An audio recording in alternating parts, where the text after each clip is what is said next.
Sri motivation YouTube சேனலுக்கு வந்திருக்கிற உங்கள் எல்லாரையும் அன்போடு வரவேற்கிறேன். இந்த யூடியூப் சேனலில் சிந்தனையை தூண்டக்கூடிய குட்டி குட்டியான அழகான கதைகளை தான் நம்ம பார்க்க போகிறோம். வாங்க கதைக்குள்ளே போகலாம். இன்னைக்கு நம்ம பார்க்க போகிற குட்டி கதை காலம் பொன் போன்றது.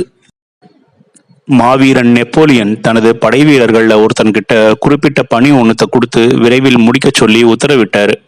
காலையில் கொடுத்த பணியை அந்த வீரன் எவ்வளவு தூரம் முடித்திருக்கிறான் அப்படிங்கிறத ஆய்வு செய்வதற்காக மாலை மங்கிய நேரத்தில் பணியிடத்திற்கு வந்தார். பாதி அளவு கூட அந்த அளித்த வேலையை அவன் முடிக்கவே இல்லை.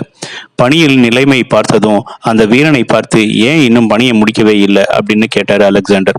அதற்கு அவன் பகல் முழுவதும் முயற்சித்தேன், முடிக்கவே முடியல, நாளை எப்படியே முடிச்சிருவேன் அப்படின்னு சொல்லி முடிப்பதற்குள்ள நெப்போலியன் அடுத்த கேள்வியை அம்பாக அந்த வீரனை நோக்கி பாய்ந்தது. இரவு எங்கே போனது? எடுத்த காரியத்தை முடிக்காம உறங்க செல்லக்கூடாது அப்படின்னு உத்தரவிட்டு விட்டு அங்கிருந்து சென்று விட்டார். நேரத்தை அவ்வளவு முக்கியமாக கருதியதால தான் நெப்போலியன் மாவீரனாகவும் சிறந்த அரசனாகவும் திகழ்ந்தார் அப்படிங்கிறது உள்ளங்கை நெல்லிக்கனி. இதைத்தான் நாமும் பின்பற்ற வேண்டும். வாழ்க்கைக்கு தேவையான மிக முக்கியமான அறிவுரை இதுதான். இந்த உலகத்துல மீண்டும் கிடைக்காதவை மூன்று தான். ஒன்று மனித உயிர், இரண்டாவது வாயிலிருந்து வெளிப்பட்ட வார்த்தை, மூன்றாவது கடந்து சென்ற காலம். இந்த மூன்றில் மிக மிக முக்கியமானது காலம்தான். ஏன்னா காலம்தான் மனிதனின் வாழ்க்கையை தீர்மானிக்கிறது, மாற்றி அமைக்கிறது, அவனுக்கு பொன்னையும் புகழையும் சேர்க்கிறது. வாழ்வின் உயர்வு தாழ்வை தீர்மானிக்கிற விஷயமாக காலம்தான் இருக்கிறது.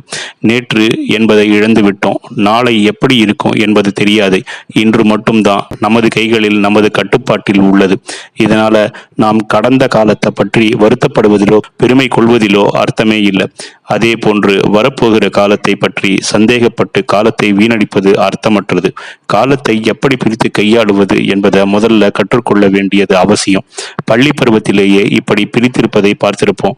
காலாண்டு தேர்வுக்கான பாடங்கள், அரையாண்டு தேர்வுக்கான பாடங்கள் என்று முடிந்த பிறகு ஆண்டு தேர்வுக்கான பாடங்களை படிப்பது போல ஒவ்வொரு நாளையும் நாம பிரித்து கொண்டு நமது பணிகளை அதற்கேற்றாற் போல அமைத்து கொள்ள வேண்டும். நமது வாழ்வின் லட்சியத்தை அடைவதற்கு முழுமையான ஒரு திட்டத்தை வடிவமைத்து கொண்டு அதை அனிச்சை செயலாக மாற்றிக்கொள்ள முயற்சித்து பார்க்க வேண்டும். இதை மட்டும் சாதித்து விட்டால் நமது லட்சியங்களை அடைவது மிகவும் எளிதான காரியமாக ஆகிவிடும். காலம் பொன் போன்றது அப்படின்ற பழமொழியை யார் ஒருவன் சரியாக பயன்படுத்தி கொள்கிறானோ அவன் வெற்றியை நோக்கி பயணித்து கொண்டே இருப்பான். எவன் ஒருவன் அதை சரியாக பயன்படுத்தி கொள்ளவில்லையோ அவன் எப்பொழுதுமே காலத்தின் மேல பழிய போட்டு புலம்பிக் கொண்டே இருப்பான். வெற்றிக்கான சூத்திரம் என்ன அப்படின்னா காலத்தை சரியாக பயன்படுத்துவதுதான். அதை நாம சரியாக பயன்படுத்தினா வெற்றி உங்கள் காலடியில் அப்படிங்கிறத நீங்க மறந்துடாதீங்க. இந்த குட்டி கதை உங்களுக்கு பிடிச்சிருக்குன்னு நினைக்கிறேன். பிடிச்சிருந்தா லைக் பண்ணுங்க, கமெண்ட் பண்ணுங்க, உங்க ஃப்ரெண்ட்ஸுக்கு ஷேர் பண்ணுங்க. நன்றி.